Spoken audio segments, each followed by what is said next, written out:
Neil, maybe you want to elaborate on the gaming end?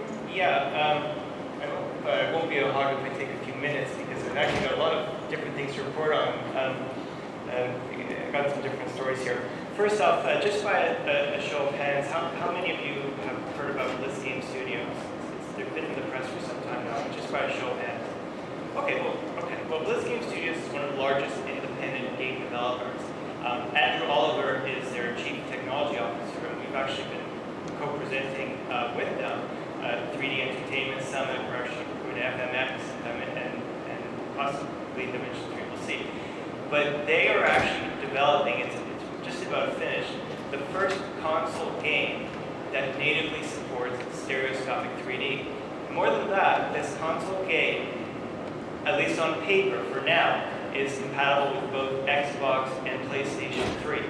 So this is very exciting. They've been doing technology demos at the Game Developers Conference, the 3D Entertainment Summit. They've actually been showing the game in action.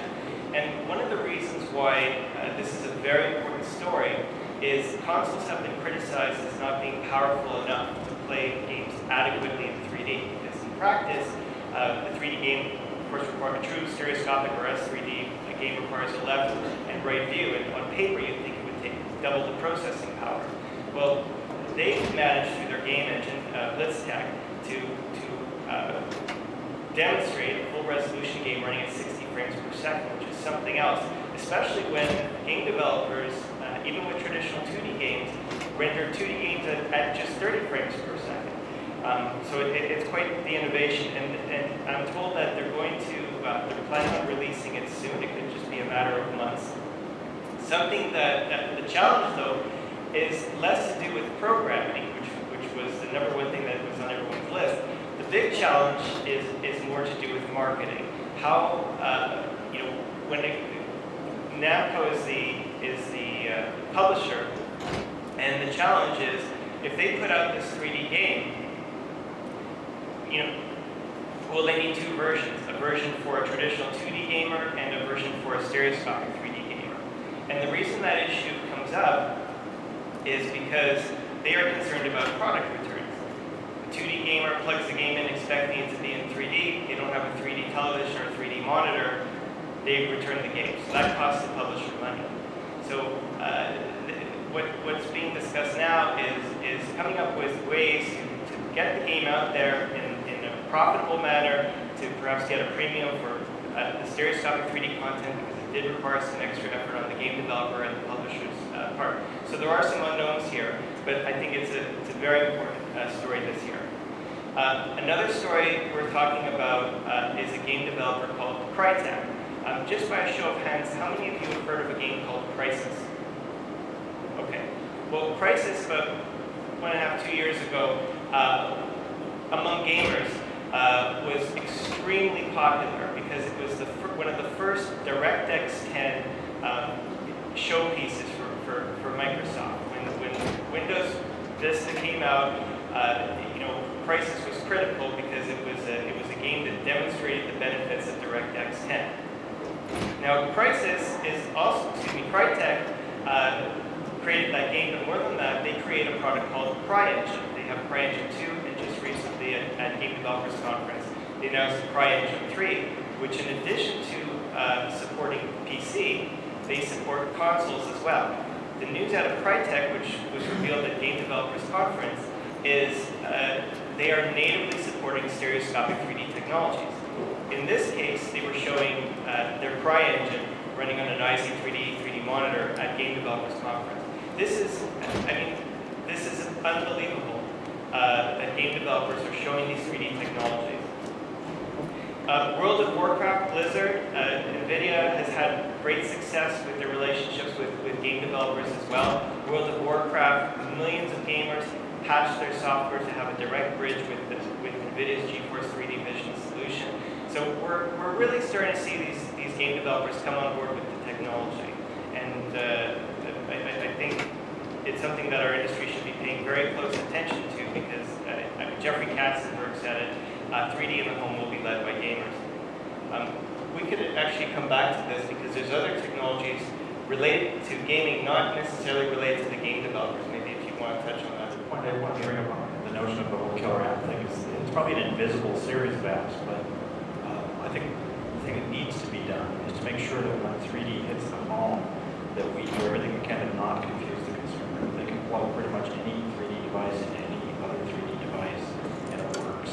I mean, the issue of gaming, there's been a lot of talk of gamers, but don't forget, a lot of gamers love climbing under the table with wire strippers and wire nuts and building their own crazy rig, but the rest of America won't do that. So we have to make sure that when you buy it at Best Buy, because the salesperson probably doesn't know what they're talking about, at least not yet, that you can walk home and plug it in and it works, period. I'd like the opportunity to answer that.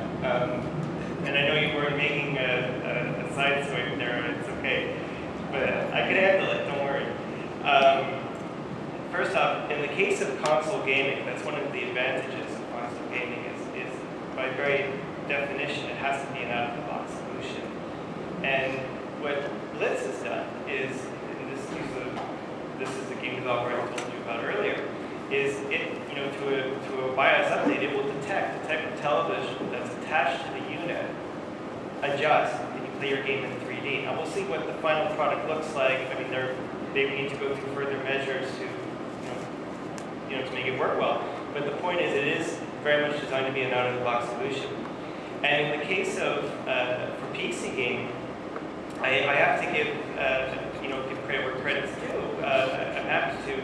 NVIDIA, what they've done is when they release their product, and by the way, it's a very sleek product. I don't know if you've sampled it yet. Shutter glasses, what they've done is when you run the game, it actually makes recommendations on the best settings for the game. Even the GeForce 3D Vision solution is a solution that's going out to these hardcore gamers, mind you.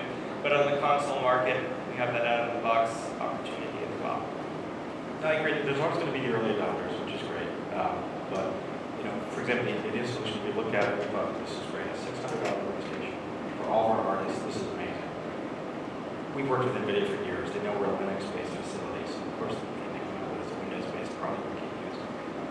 And no intention of coming up with one, from what I understand. So I think it's a great product, but I do think it's such an early adopter thing that it's not necessarily going to drive any particular market other than a smaller niche. Let me answer that again. First off, okay, when we're talking about the smaller niche, we're talking about anywhere from 5 to 7 million plus, actually maybe even be closer to 10 million gamers by now. Now, the thing about gaming, when I founded meant to be seen, the goal was to make 3D successful in the home. But how do you do that when you have absolutely no resources? So what community talks amongst themselves, shares information, and has something to talk about and spread throughout the internet? Well, it's gaming. And granted, 5 to 7 or 7 to 10 million gamers may sound quite niche, but when it comes to a community that becomes very self-aware of what they can and can't do in 3D, and when it comes to educating others and spreading the word, you won't find a more more fruitful audience that will build. I mean, 20 gamers can do far more. It's unbelievable what a small group of gamers can do. It's not to diminish I think you misinterpreted what I was saying, but all I'm saying, somebody has to be first, certainly, but we're talking about so many different types of media here. I don't think any one is going to drive anything. I think every little piece helps get towards a final goal, but I'm not sure there's any one piece that gets us there. So I appreciate the fact that the gamers are keeping it alive. I think that's great, because most of the set manufacturers you talk to that came up with the early 3D sets claim they did it for gaming. Of course, so far, the gaming industry has been a bit behind the curve to adopt it because they wanted to see if people would buy these sets. It was a total chicken and egg thing. The early adopters on PC monitors and stuff were going for it anyway. So hopefully it will start to drive it. But there was a certain irony in okay, we have these 3D enabled sets, go! And then there's just tumbleweeds for a while. Yeah, I'll kind of Take this off.